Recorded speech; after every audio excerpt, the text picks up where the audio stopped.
पायधुनीमध्ये 7 वर्षाच्या अल्पवयीन मुलीवरती सुरक्षा रक्षकानेच भीषण असा अत्याचार केलेला आहे। या संदर्भात पोलिसांना मी संपर्क केलेला आहेच। त्यांनी आरोपी ताब्यात घेतलेला आहे, परंतु या मुलीच्या कुटुंबीय आणि त्यांचे स्नेही यांच्याशी पण माझ्या प्रतिनिधींनी संवाद साधला आणि त्यांच्या कुटुंबियांशी, तिच्या वडिलांशी आणि शेजाऱ्यांशी माझं बोलणं देखील झालं।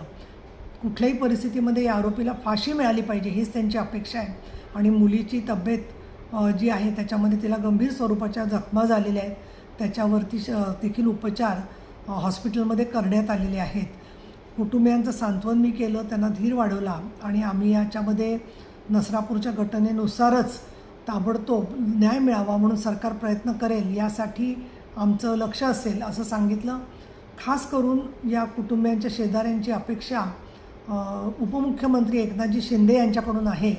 ते कार्यकर्तेही आमच्या पक्षाचे आहेत आणि त्यांनी विनंती केलेली आहे की हा जो वॉचमन ज्या कंपनी म्हणून आलेला होता त्या कंपनीवरती सुद्धा कारवाई करून त्यांना ब्लॅकलिस्ट केलं पाहिजे, कारण त्यांनी त्याचं कॅरेक्टर सर्टिफिकेट वगैरे कुठलं न घेता कामावर पाठवलं आणि अशा प्रकारनी दुर्दैवी घटना घडलेली आहे।